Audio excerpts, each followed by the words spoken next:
Oh, if I could but shiver. A father had 2 sons. The older son was smart and could do many things, but the younger son was not smart. He could not learn anything. People saw him and asked, "Will your father always keep you?" If something needed to be done, the older son always did it. Sometimes the father asked the older son to get something late at night. The way might go through a graveyard or a scary place. The older son would say, "No, father, I cannot go. I am afraid." He was scared. Sometimes in the evening, people told scary stories by the fire. The people listening would say, "Oh, it makes us shiver." The younger son listened. He did not understand. He thought, "They always say, it makes us shiver. Maybe shivering is something I cannot learn." One day his father said to him, "You in the corner? You are big now. You must learn a job to earn money. Your brother works, but you are not good for anything." The younger son said, "Father, I want to learn something. When can I start? I want to know what shivering means. I do not understand it." The older brother laughed. He thought, "My brother is so silly. He cannot earn money."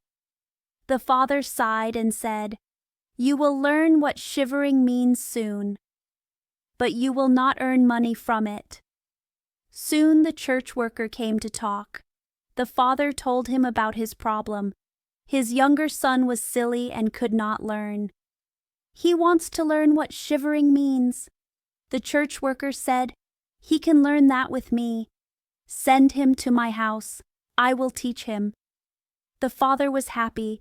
He thought it would help the boy. So, the church worker took the boy home to ring the bells. About 2 days later, he asked the boy to go to the church tower at midnight to ring the bell. "You will soon learn what shivering means," the church worker thought. He got up and went out too. When the boy got to the bell tower, he turned to take the rope. He saw a white shape on the stairs. "Who is there?" he called out. The shape did not answer. It did not move or speak. "Answer," the boy said, "or go away quickly. You should not be here." But the church worker did not move. He wanted the boy to think it was a ghost. The boy called out again, "What are you doing here? Speak, if you are good, or I will throw you downstairs." The church worker thought, "That's not a bad idea," but he stayed still like a stone. The boy called out a 3rd time. Nothing happened, so he jumped and threw the ghost downstairs. It rolled 10 steps and then lay still in a corner. The boy rang the bell. Then he went home and went to bed. He fell asleep quickly.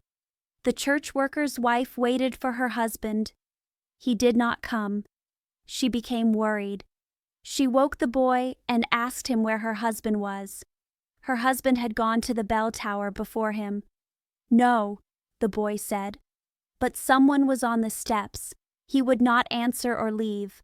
So I thought he was a thief and threw him downstairs. Go and see where he is. Maybe it is him. I would be sorry." The wife ran off and found her husband in a corner. He was groaning. One of his ribs was broken. She picked him up and ran to the boy's father, crying. She said, "Your son caused us a big problem. He threw my husband down and broke his bones. Take this bad boy away from our house." The father was scared. He came quickly and scolded the boy. "What do these bad tricks mean? They will only bring you trouble." "Father," the boy said, "listen to me. I am not guilty. He stood there at midnight like someone who did something bad. I did not know who it was. I called out 3 times, 'Speak or go away.' Oh," the father said, "everything goes badly with you. Get out of my sight. I do not want to see you again." "Yes, father, I will. Wait one day. Then I will go and learn what shivering means. Then I will at least understand one job that will support me." "Learn what you want," the father said. "It is all the same to me. Here are $50. Go out into the world. Do not tell anyone where you came from or who your father is. I am ashamed of you." "Yes, father, as you wish, but if you want nothing else, I will not care about that much." When day came, the boy put his $50 in a bag. He went on the road, always saying, "Oh, if only I could shiver." A man came. He heard the boy talking to himself. They were passing the place where criminals were hanged. The man said, "Do you see? There is the tree where 7 men were hanged. Now they swing back and forth. Sit there and wait until midnight. Then you will know what it means to shiver." "Oh, if that is all," the boy said, "I can do that easily. If I learn what shivering is so quickly, you can have my $50 if you come back in the morning." Then the boy went to the hanging place. He sat down and waited for evening. He felt cold, so he made a fire. Around midnight the wind blew hard. Even with the fire he could not stay warm. The wind blew the bodies into each other. They swung back and forth. He thought, "If I am cold down here by the fire, how cold must they be up there?" He felt sorry for them. He made a ladder and climbed up. He took them down one by one. He poked the fire and made it bigger. He put the bodies around the fire so they could get warm. But they sat still. Their clothes caught fire. So he said, "Be careful, or I will hang all of you up again." The dead bodies did not hear. Their old clothes burned silently. This made him angry. He said, "If you will not listen, I cannot help you. But I will not burn with you." So he hung them up again in a row. He sat by the fire and soon fell asleep. The next morning the man came. He expected to get his $50. He asked, "Now do you know what shivering means?" "No," the boy answered. "How would I know?" Those men up there did not say a word. They were so silly that they let their old clothes burn. Then the man saw that he would not get the $50 that day. So he left, saying, "I have never met anyone like this before." The boy also went on his way. He started to say again, "Ah, if only I could shiver, if I could shiver." A wagon driver walking behind him heard him. He asked, "Who are you?" "I do not know," the boy answered. The wagon driver asked again, "What are you doing here?" "I do not know." "Who is your father?" "I cannot say." "What are you always complaining about?" "Oh," the boy said, "I want to learn what shivering is. But nobody can teach me." "Stop your silly talk," the wagon driver said. "Come with me. I will see what I can do for you." So the boy went with the wagon driver. In the evening, they came to an inn. They stayed there for the night. As they went into the room, he said loudly, "Oh, if only I could shiver! If I could shiver!" The innkeeper heard him and laughed. "Oh, if that is all you want, you will soon get the chance." "Be quiet," his wife said. "Many people have lost their lives. It would be a shame for such beautiful eyes to not see the light again." But the boy said, "Even if it is very hard, I will learn it at once. That is why I left home." He did not let the innkeeper rest until he told him that there was an enchanted castle not far away. Anyone could learn to shiver there if they watched for 3 nights. The king had promised his daughter to anyone who dared. She was the most beautiful young lady. He also told him that inside the castle was a lot of treasure guarded by bad spirits, enough to make anyone free and turn a poor man into a very rich one. Many, he added, had gone into this castle, but no one had ever come out again. The next morning this boy went to the king. He said, "If you allow me, I want to watch 3 nights in the enchanted castle." The king looked at him. He liked how the boy looked. He said, "You can ask for 3 things, but they must be things that are not alive, and you can take them with you into the castle." So the boy asked for a fire, a machine for shaping wood, and a cutting board. The king let him take these things into the castle during the day. In the evening, the boy went in. He made a bright fire in one room. He put his cutting board and knife near it. He sat down on his wood-shaping machine. "Ah, if only I could shiver," he said, "but even here I will never learn." At midnight, he got up to stir the fire. As he poked it, a sound came from a corner. "Meow, meow, I am so cold." "You silly cat," he said. "Why are you screaming? If you are so cold, come and sit by the fire and get warm." As he spoke, 2 big black cats jumped to him. They sat down, one on each side. Their eyes were like fire, and they looked at him strangely. When they were warm, they said, "Friend, shall we play cards?" "Yes," he said, "but let me see your paws first." So they showed their claws. He said, "Ah, your nails are long. Wait a bit, I must cut them first." He picked them up by their necks. He put them on his board and held their feet down. "I do not want to play cards now," he said. He quickly killed them and threw them into the water.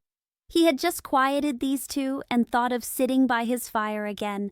But then, from every hole and corner, came black cats and black dogs with glowing chains. More and more came. He could not hide. They howled terribly. They jumped on his fire. They scattered it as if they wanted to put it out. He watched quietly for some time, but then he got angry. He picked up his knife and called out, "Go away, you bad animals!" He chased them until some ran off. He killed the rest and threw them into the pond. As soon as he came back, he made his fire bigger again and got warm. While he sat, his eyes felt heavy. He wanted to sleep. He looked around and saw a big bed in a corner. He lay down in it. As soon as he closed his eyes, the bed started to move by itself. It went all around the castle. "Just like that," he said, "only better." Then the bed moved fast as if 6 horses pulled it. It went up and down steps and stairs. At last, it turned over, upside down, and lay on top of him like a mountain. But he got up. He threw pillows and mattresses in the air.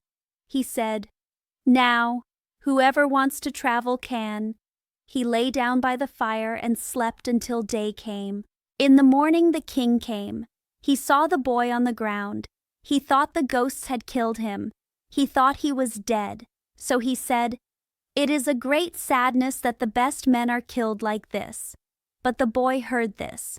He jumped up saying, "I am not dead yet." The king was very surprised but very happy. He asked him how he was. "Very well," he said. "One night has passed and so will the other 2. Soon after, he met his landlord. The landlord was surprised when he saw him. "I never thought to see you alive again," he said. "Have you learned what shivering means now?" "No," he said. "It is no use. Oh, if only someone would tell me." On the second night, he went up into the castle again. He sat by the fire. He began his old song, "If only I could shiver." When midnight came, a ringing and rattling noise was heard. It was soft at first, then louder and louder. Then there was a quiet moment. Soon, with a loud cry, half of a man's body came down the chimney and fell at his feet. "Hello," he said. Only half a man answered that ringing. "That is too little." Then the ringing started again. A roaring and howling was heard. The other half fell down. "Wait a bit," he said. "I will poke up the fire first." When he did that and looked around again, the 2 pieces had joined together. An ugly man was sitting in his place. "I did not agree to that," the boy said. "This seat is mine." The man tried to push him away, but the boy would not let him. He pushed the man hard and sat down in his old place. Soon, more men fell down the chimney, one after another. They brought 9 leg bones and 2 skulls. They set them up. Then they started to play a game with pins. The boy also wanted to play, so he asked if he could join them. Yes, if you have money. Enough money, he said, but your balls are not round enough. He picked up the skulls. He put them on his wood-shaping machine and made them round. Ah, now you will roll well, he said. Hello, now we will play happily. So he played with them. He lost some of his money, but when it was 12 o'clock, everything disappeared. Then he lay down and went to sleep quietly. The next morning, the king came for news. He asked him how he was this time. I have been playing pins, he said, and I lost a few dollars. Have you shivered? No, I had a lot of fun, but I wish someone would teach me that. On the third night, he sat down again on his seat. He said, feeling annoyed, "Oh, if only I could shiver." When it was late, 6 tall men came in. They carried a box for a dead person between them. Ah, he said, that is my little cousin, who died 2 days ago. He made a sign with his finger and called, "Come, little cousin, come." The men put the box on the ground. He went up and took off the lid. A dead man was inside. He felt the face. It was as cold as ice. "Stop a moment," he cried. "I will warm it quickly." He went to the fire. He warmed his hands. Then he put them on the face. But it stayed cold. So he picked up the body. He sat by the fire. He put the body on his lap. He rubbed the arms so the blood might move again. But this did not help. He thought to himself, if 2 people lie in a bed together, they warm each other. So he put the body in the bed. He covered it. He lay down next to it. After a little while, the body became warm and started to move. "See, my cousin," he said, "did I not warm you?" But the body got up and said, "Now I will hurt you." "Is that your thanks?" the boy cried. "Then you will get into your box again." He picked it up. He threw the body in. He closed the lid. Then the 6 men came in again and carried it away. "Oh dear," he said, "I will never be able to shiver if I stay here all my life." At these words, a man came in. He was taller than all the others. He looked more scary, but he was very old and had a long white beard. "Oh, you bad one," he said. "Now you will learn what shivering means, for you will die." "Not so fast," the boy answered. "If I die, someone must make me die first." "I will catch you quickly," the ugly man said. "Slowly, slowly. Do not be too sure. I am as strong as you, and maybe stronger." "We will see," the ugly man said. "If you are stronger than I am, I will let you go. Come, let us try." He led him through a dark path to a place where a metal worker worked. Then he picked up an axe. He cut through the metal block with one hit down to the ground. "I can do that even better," the boy said. He went to another metal block. The old man followed him and watched him. His long beard hung down. Then the boy picked up an axe. He split the metal block with one hit. He put the old man's beard in it. "Now I have you. Now death comes to you." He picked up an iron bar.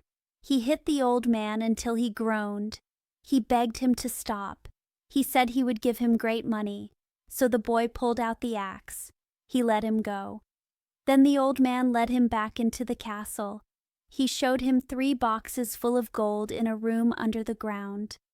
"One part of this," he said, "is for the poor, another for the king, and a third for you."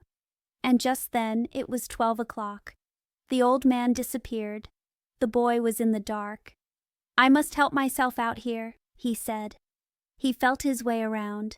He found his way back to his room and went to sleep by the fire. The next morning the king came and asked, "Have you learned to shiver now?" "No," the boy said. "What is it?" "My dead cousin came here, and a man with a beard showed me a lot of gold down below, but no one showed me what shivering means." Then the king said, "You have won the castle. You will marry my daughter." "That is all very good," the boy said, but I still do not know what shivering means." So the gold was brought. The wedding happened, but the young prince, for the boy was a prince now, even with his love for his wife and his great happiness, kept saying, "If only I could shiver, if I could shiver." At last, it happened this way. One of the maids said to the princess, "Let me help to teach him what shivering is." So she went to the small river in the garden. She got a bucket of water full of small fish. At night, when the young prince was asleep, his wife took off the cover. She poured the bucket of cold water and the small fish over him. The fish moved all around him. Then the prince woke up quickly. He called out, "Oh, that makes me shiver. Dear wife, that makes me shiver. Yes, now I know what shivering means."